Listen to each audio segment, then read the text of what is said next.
Bihar civil court का परीक्षा कब होगा? क्लर्क, प्यून, स्टेनोग्राफर वाला। देखिए ये क्या है ना, असली समस्या क्या है कि यहाँ पे इन्होंने नोटिफिकेशन में जो जिक्र किया था कि हम अगर स्टूडेंट की संख्या ज़्यादा होगी तो पीटी भी लेंगे, उसके बाद मेंस लिया जाएगा। तो ये इसी की वजह से सबसे ज़्यादा पेच देखिए इसी की वजह से है। जो 18 लाख अभ्यर्थी यहाँ पे फॉर्म अप्लाई किए हैं, असली कारण समझ लीजिए आप क्यों लेट हो रहा है। यहाँ पे इन्होंने जिक्र तो कर दिया है, अब ये प्रॉपर कोई आयोग तो है नहीं, जैसे बीपीएससी होता है, सीएसबीसी होता है, ये लोग हमेशा परीक्षा करवाते रहते हैं। अब ये पहले से परीक्षा कराने का इतना अनुभव है नहीं। दूसरी बात, यहाँ पे 18 लाख लगभग कैंडिडेट हो गए हैं, तो ये किसी न किसी कंपनी का सहारा लेंगे, जो एग्ज़ाम कराने वाली कंपनी होती है टीसीएस वगैरह, तो किसी न किसी कंपनी का उनके साथ टाई अप होगा, वही एग्ज़ाम कराएंगे। सीएसबीसी का क्या होता है कि ये लोग सीएसबीसी करा लेता है अपना एग्ज़ाम, बीपीएससी करा लेता है, बीपीएससी करा लेता है। अब इनके सामने समस्या ये है कि एग्ज़ाम सेंटर मैनेज करना, सारा कुछ जो कुछ भी है उससे रिलेटेड, वो सब किसी कंपनी को देना पड़ेगा। रीज़न क्या है बता रहे हैं, रीज़न ये है कि देखिए इसमें इन्होंने बोला है कि पीटी लेना है कि मेंस, इसको लेकर के काफ़ी कन्फ्यूजन है इनके अंदर। कन्फ्यूजन इसीलिए है कि पीटी ले कि ना ले, पीटी ले तो किस में ले, प्यून में लें कि क्लर्क में लें कि स्टेनोग्राफर में लें। क्योंकि आपने बाकायदा नोटिफिकेशन में, जितने भी लोग नोटिफिकेशन पढ़े हैं उन सबको पता होगा कि नोटिफिकेशन में लिखा है कि कैंडिडेट की संख्या अगर ज़्यादा रहेगी तो हम पीटी ले भी सकते हैं। अब कैंडिडेट तो वाकई में ज़्यादा है, 18 लाख कम नहीं होते हैं, तो 18 लाख का डायरेक्ट मेंस का एग्ज़ाम ले लेना ये कहीं ना कहीं एक तरह से सही नहीं लग रहा है। क्योंकि इतना ज़्यादा संख्या में बच्चों को एक साथ बैठा करके एग्ज़ाम कराना, अब या तो 5-6 दिनों में कराना पड़ेगा, प्रॉपर तरह से ये क्लियर नहीं हो रहा है। दूसरा तरीका है, दूसरा कारण है प्यून, स्टेनोग्राफर, क्लर्क, ये सब 4-5 कैटेगरी के पद हैं। अब सारे कैटेगरी के पद एक साथ सबका एग्ज़ाम लेना थोड़ा सा अटपटा लग रहा है। तो इसी की वजह से ये लोग इसी बात पे विचार कर रहे होंगे कि हम क्या करें, किस में पीटी लें, किस में पीटी न लें, और कब क्या करें, इसी सब लेकर के कन्फ्यूजन बना हुआ है। तो पहले तो इनको ये डिसाइड करना होगा कि किस पद के लिए पीटी लेना है, किसके लिए नहीं लेना है। क्योंकि किसी में क्या है कि 9 से 10 लाख फॉर्म अप्लाई हैं, जैसे कि प्यून में आपका 9 लाख से 10 लाख लगभग फॉर्म अप्लाई हैं, तो इसमें पीटी लेने का चांस बन सकता है।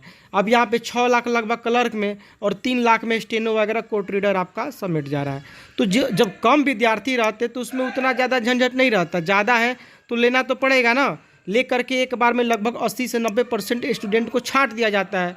अब जो बचे हुए हैं उनमें बहुत ही आसानी से एग्ज़ाम हो जाता है, मेरिट वगैरह बनाने में आसानी होती है।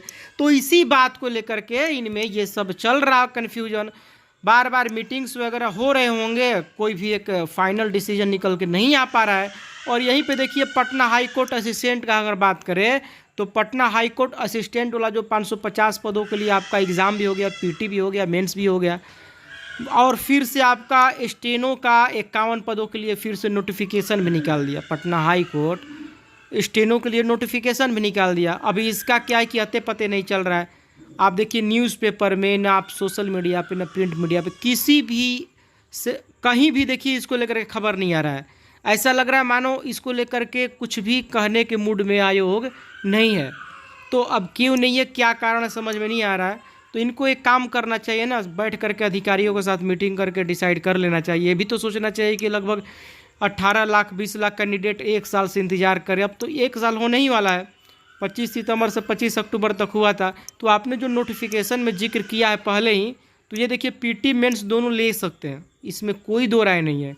जब नोटिफिकेशन में नियम है कि भर्ती प्रक्रिया जब पूरा किया जाता है तो नोटिफिकेशन के अनुसार ही चलता है भर्ती। तो नोटिफिकेशन में जब दोनों बातें लिखा गया है तो हो सकता है कुछ पदों के लिए पीटी लिया जाए, कुछ के लिए ना लिया जाए, हो सकता है। अगर पहले से कुछ जिक्र नहीं किया रहता तो उसमें कोई गुंजाइश नहीं था पीटी का, लेकिन अब चांस बन रहा है। तो यही बात है, इनको देखिए अंदाज़ा ही नहीं था कि लगभग 18 से 20 लाख लोग अप्लाई कर देंगे। बेरोज़गारी इतना है कि लोग 20 लाख 30 लाख अप्लाई करते कोई, देखिए अभी देखिए क्या हाल है बिहार पुलिस में, ज़बरदस्त आवेदन हुआ है। तो कहने का मतलब है कि आवेदन तो होगा ही, और लगभग में 30 लाख कैंडिडेट यहाँ पे एग्ज़ाम देने वाले हैं बिहार पुलिस में, कांस्टेबल वाला में, अभी दरोगा का ही रहा है। तो ये सब चीज़ें सारी बातें हैं। अब इनको देखिए, इनको डिसाइड कर लेना चाहिए ना, अब तो डिसाइड कर लेना चाहिए, अब लेट नहीं करना चाहिए। हम तो यही अनुरोध करेंगे कि जो कुछ भी है, पीटी लेना है नहीं लेना है, क्या करना है, कुछ भी करना है भाई जल्दी कीजिए आप लोग। स्टूडेंट बहुत काफ़ी बहुत मतलब हताश हो चुके हैं इनको कुछ तसल्ली दीजिए, ऑफिशियल साइट पे कोई नोटिस वगैरह डालिए।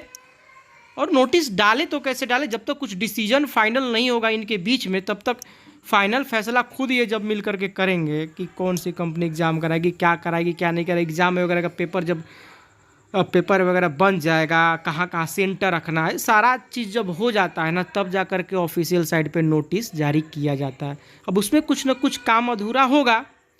तो आपको क्या लगता है दोस्तों, आप बताइए कमेंट बॉक्स में, आप अपना एक अंदाज बताइए कि ये परीक्षा किस महीने में होने की संभावना बन रही है। मुझे तो लगता है कि ये परीक्षा आपको अक्टूबर लास्ट में होने के चांस बन रहे हैं। आपको क्या लगता है?